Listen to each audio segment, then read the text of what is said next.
নমস্কার বন্ধুরা, চলে এসেছি কথা মতো মথুরা বৃন্দাবন সিরিজের নতুন আরেকটি পর্ব নিয়ে। আগের পর্বে আমি আপনাদের ভান্ডির বনের শ্রী শ্রী রাধাকৃষ্ণের বিবাহস্থলী দেখিয়েছিলাম আর বলেছিলাম বাকিটা আগামী পর্বে দেখাবো।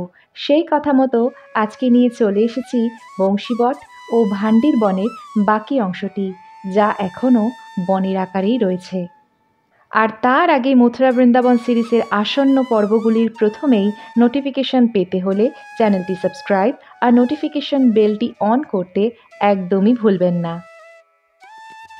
বৃন্দাবন থেকে প্রায় 21 কিলোমিটার দূরত্বে রয়েছে এই ভান্ডির বন। এটি ছিল এক পবিত্র বন, যেখানে বলা হয় শ্রী শ্রী রাধাকৃষ্ণের বিবাহ সম্পন্ন হয়েছিল শ্রী ব্রহ্মাজিকে সামনে রেখে। সেই ভান্ডির বনেরই এক অংশে রয়েছে এই প্রাচীন বংশীবট। আমি এই সিরিজের 11তম পর্বে বৃন্দাবনে বংশীবট মন্দিরটি আপনাদের দেখিয়েছিলাম। এটি হলো প্রাচীন বংশীবট মন্দির, যা আপনারা ভান্ডির বনে এলেই দেখতে পাবেন। অনেকে আবার এই বংশীবটটিকেই আসল স্থান বলে মনে করেন।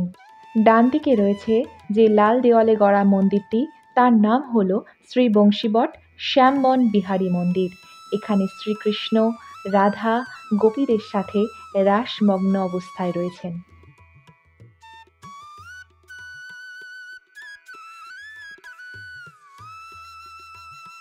সামনেই যে বটবৃক্ষটি রয়েছে তাকে কেন্দ্র করেই গড়ে উঠেছে এই পুরো মন্দির প্রেমিসটি। বলা হয় যে এই গাছেই নাকি শ্রীকৃষ্ণ বাঁশি বাজিয়ে গোপীদের একত্রিত করতেন।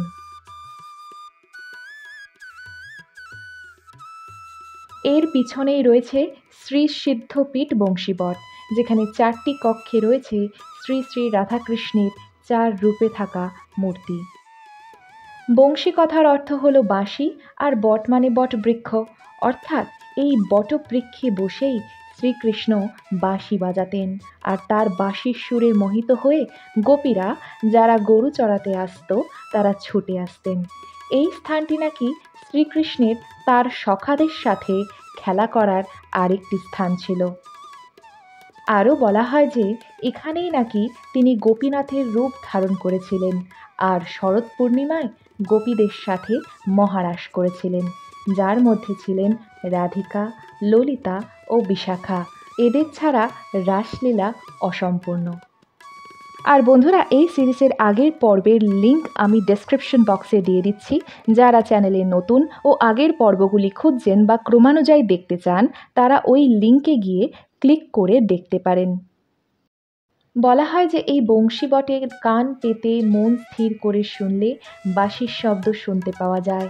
সেই আশায় ভক্তেরা এখানে এলে এই বটবৃক্ষে কান পেতে শোনার চেষ্টা করেন, যদি ঠাকুরজির বাঁশির ধ্বনি শোনা যায়। প্রকৃতপক্ষে শ্রী ভান্ডির বিহারীজি মন্দির, বেনুকূপ, শ্রী রাধাকৃষ্ণ বিবাহস্থলী, বলরাম মন্দির, এই সবই ভান্ডির বনের অন্তর্গত।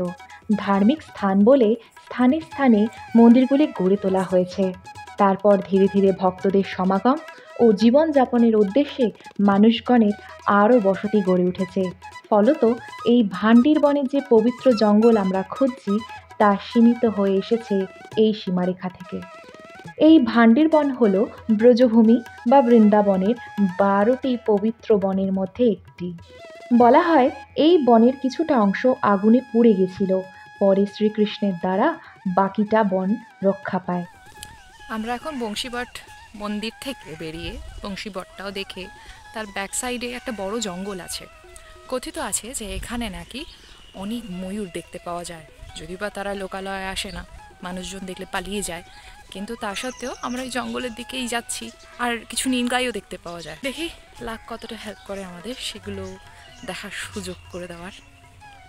দেখছি বলা হয় ভান্ডির বনে প্রায় 3000-এর মতো ময়ূর রয়েছে, কিন্তু তার খোঁজ কিংবা দেখা কিছুটা ভাগ্যেরই বিষয়, কারণ পাখিরা নিরীহ প্রকৃতির হয়। তারা জনবিরলে বিচরণ করতেই পছন্দ করে, সহসা কারোর চোখে ধরা দেয় না। এখানে আপাতপক্ষে কোনো পাখির খোঁজ না পেলেও, মানে ময়ূর কিংবা নীলগাইয়ের, এখানে অজস্র ছোট ছোট পাখি জঙ্গলের ভিতরে ঢুকে বসে আছে।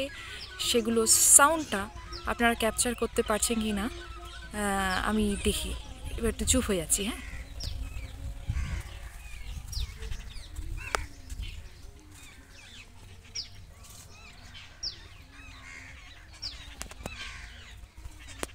বন্য পরিবেশের স্পষ্টতা ও প্রকৃতির ছোঁয়া বজায় রাখতে পাখিদের অনর্বর কিচিরমিচিরটি আপনাদের জন্য জোরালো রাখছি। আশা করি এই ময়ূরের খোঁজে আপনারা বোর হবেন না। এখানে আসার পন্থাটি আরেকবার বলে নিই। কেশিঘাটের কাছে আমরা টমটম ভাড়া করে এখানে এসেছিলাম।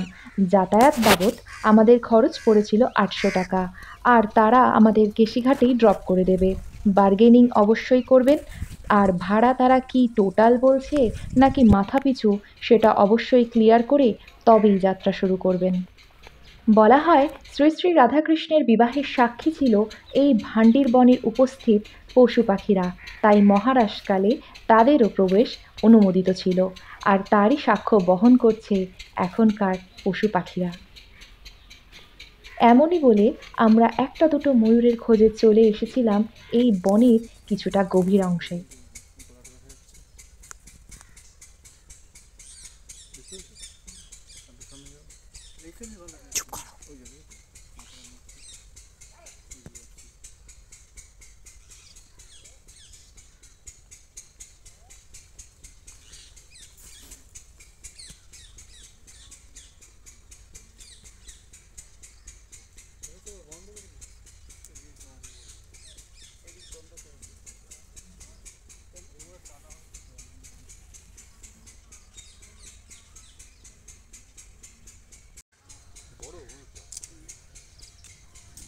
বনের ভিতর গাছগাছালির ফাঁকে ফোঁকে দূর থেকে ময়ূরের যে কম বেশি ঝলকানি পেয়েছি তা ফোনের ক্যামেরা বন্দি করে নিয়েছি।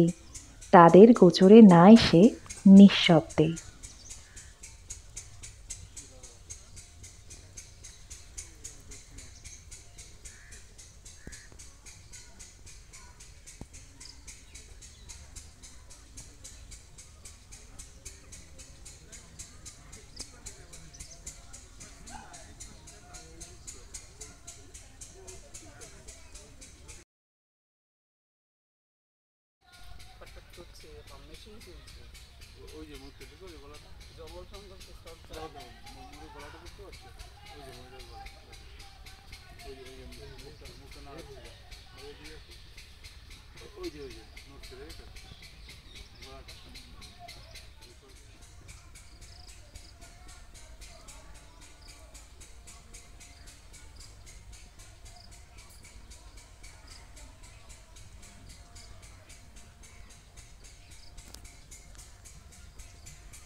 আস্তে আস্তে।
জঙ্গলটা যতদূর আসতে পারলাম আসলাম, কিন্তু এখন রাস্তা আরও সরু হয়ে যাচ্ছে। জঙ্গলটার গভীরতা অনেক বেশি। এখানে ব্যারিকেডও করে দেওয়া, যেটা আমি আগে দেখালাম। তাই আর বেশি ভিতরে যাব না, সেফটি পারপাস আগে কদিনের জন্য এসেছি, বাড়িতে সুস্থভাবে ফিরে যেতে হবে। হারিয়ে গেলে এখানকার দায়িত্ব কেউ কিন্তু নেবে না, তাই এখন এখান থেকে ফিরে যাচ্ছি। ওই যে এই পাশে যেগুলো আমাদের এখানে আছে, একটা কাঠবিড়ালি বানি, কাঠবিড়ালি দিতে ছবি তুলি।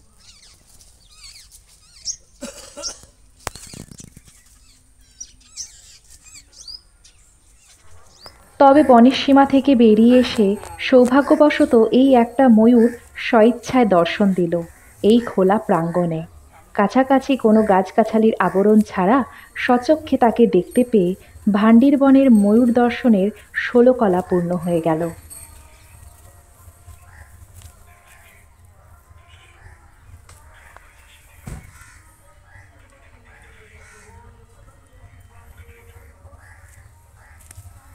বংশীবট থেকে বেরিয়ে এলে এইটি দেখলাম একটা পুকুরের মতো জলাশয়। জলাশয়টির নাম শ্যামতালাইয়া। বলা হয় মহারাজকালে গোপীরা জল পিপাসু হলে শ্রীকৃষ্ণ বাঁশি দিয়ে এই জলাশয়টি তৈরি করে ফেলেছিলেন, ঠিক ওই নিধিবনে ললিতা কুণ্ডের মতো। আর এই জলাশয়ের জল পান করে গোপীরা তাদের তেষ্টা মেটান। এর পাশেই রয়েছে নন্দিনী গোশালা। এখানে দর্শনার্থীরা চাইলে কিছু টাকার খড় কিনে গোমাতাদের খাওয়াতে পারেন। এই সাইডের পথ ধরেই এবার বেরিয়ে যাওয়ার পালা। শ্রী শ্রী রাধাকৃষ্ণের নাম নিয়ে আমি আজকের ভিডিওটি এখানেই শেষ করছি। এই ছিল আমাদের বৃন্দাবনের আরেক বেলার ঠাকুরজি দর্শন ও বিভিন্ন লীলাকীর্তির স্থান পরিদর্শন। ভিডিওটি ভালো লাগলে লাইক, শেয়ার অ্যান্ড সাবস্ক্রাইব অবশ্যই করবেন। পরে আরেকটি ভিডিও নিয়ে চলে আসবো আপনাদের সামনে। আজকের জন্য চলি। ভালো থাকবেন, সুস্থ থাকবেন। রাধে রাধে।